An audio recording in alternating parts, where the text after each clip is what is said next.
My name is Amrote Abdella. I'm the Director for Startup Engagement and Partnerships at Microsoft under the For Africa initiative.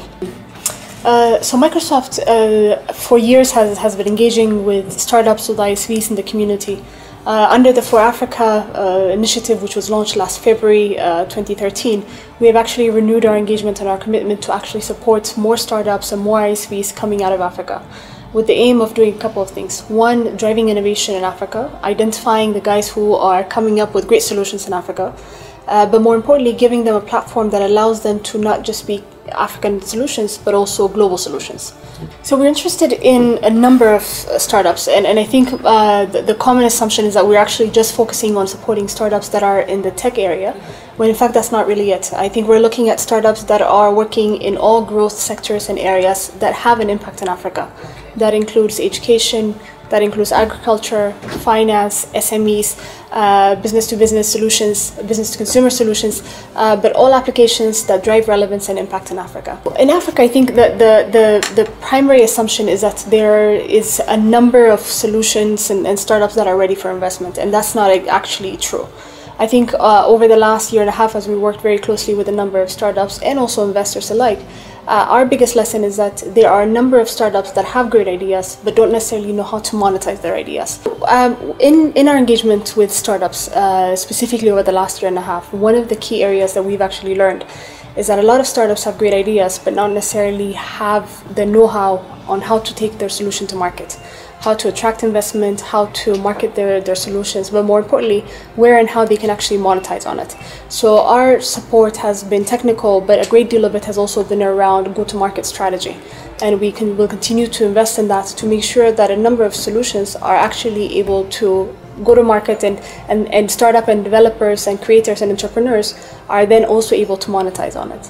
Be very open-minded to understand where the opportunities are for growth, for mentoring, for support, but more importantly, understand that the African landscape is not that of Silicon Valley. So therefore, if you're an investor, especially a startup investor, come to Africa, understand the opportunities, because we are blessed with problems and there are a number of solutions that are available. So really be creative in terms of your outlook of opportunities, but more importantly, understand who else is doing what in that area, in that environment, in that country, to get lessons learned and also share best practices as well. Any startup, I mean, at that stage, you really are investing in an idea, right? So that's all they have to share with you. They have a platform, they have, a framework that they've built, but beyond that, it's still really an idea.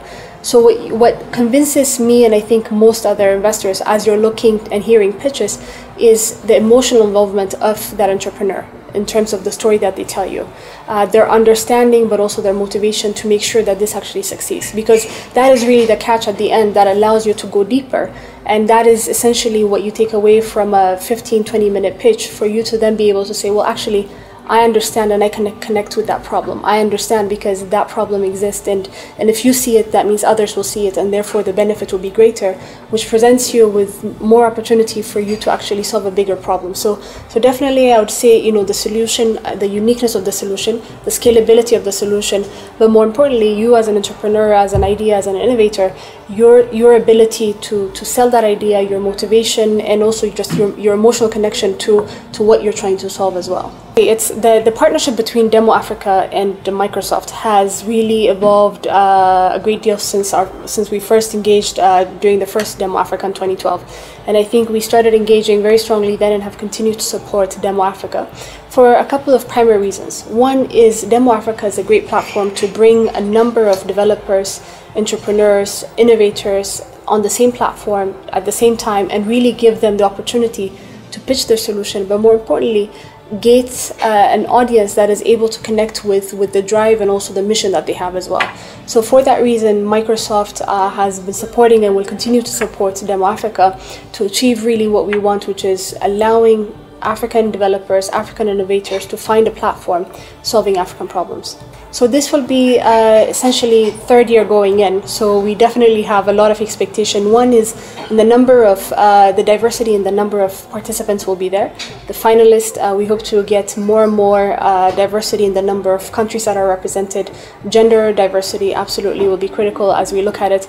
But more importantly, the maturity of the startups and the developers, the finalists, is I think one that we're very much looking forward to, because we have seen the evolution year after year. The maturity of their business plan, the maturity of their business idea. So going into Lagos, we're definitely looking forward to that next stage of maturity as we go into it.